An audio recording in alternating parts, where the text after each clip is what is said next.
we also saw that SCOTUS ruled today in favor of banning men from women's sports, which is good. But the thing is like that's the bare minimum.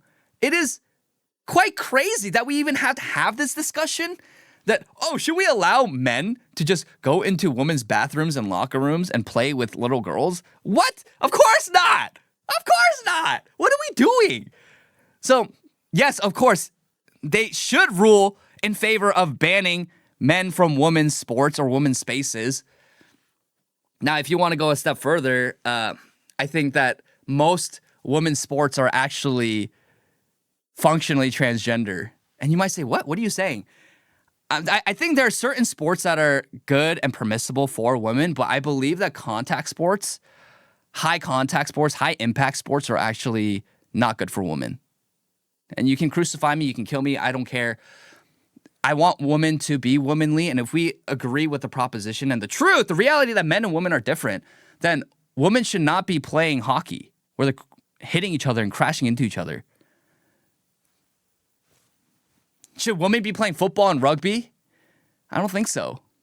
I don't think so. Now, that's not popular, but it's increasing in these changes. And these sports, which are high intensity, require high testosterone, actually, when women try to work their bodies so that they become high caliber, high performing athletes in these high contact, very intensive sports, what happens? Their testosterone levels go up, estrogen levels go down, and they deal with fertility issues.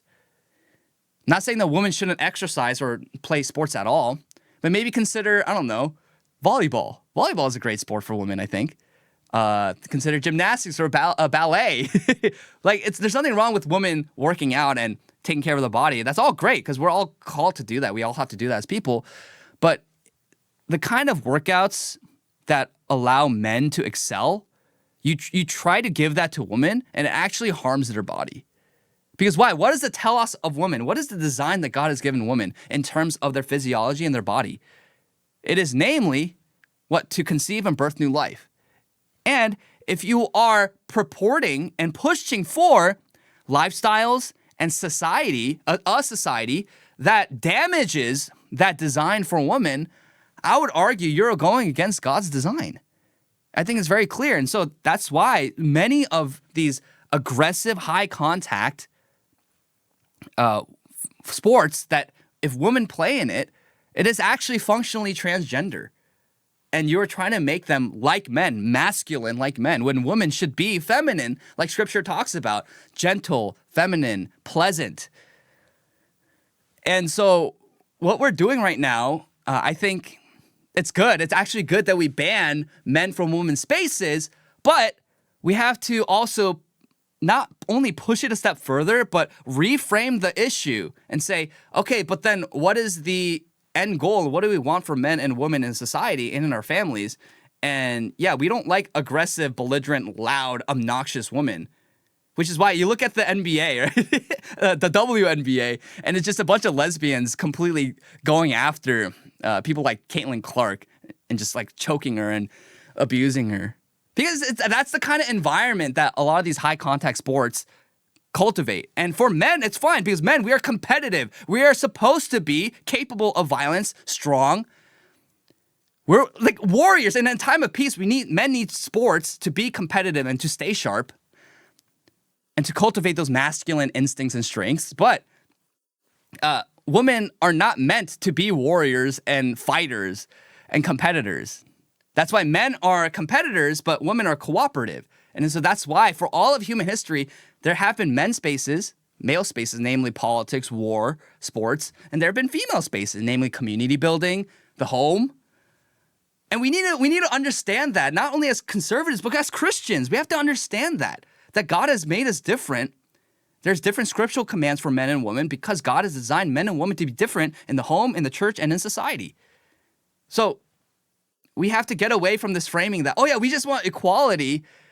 No, I actually don't want equality because men and women are different. We're not equal. We're equal in value, but we're different.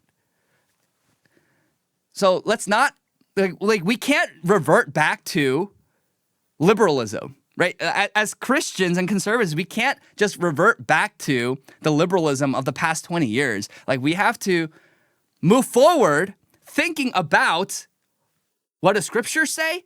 What does the church teach? And also, how have humans in healthy civilizations and societies, how have they oriented and organized their societies in the home that allowed for human flourishing? That's what we need to do.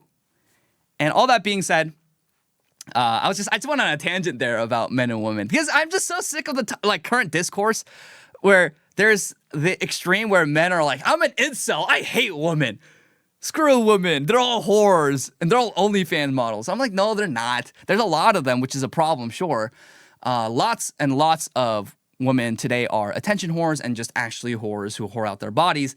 Yes, that's wrong. That's objectively an evil and something we need to call out, but there's actually a lot of great, godly, feminine women out there. Like, I know many of them in my own life. They're pleasant, they're lovely, they're great. And then there's the other extreme. It's like, oh yeah, we just have to make everything the same and women are no different than men. It's like, okay, can we find a normal place when it comes to male-female relations where we honor the design that God has given men and women without denigrating the other side completely?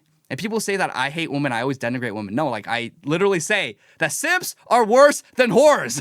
So I always call out men, but that doesn't mean that I don't call out women.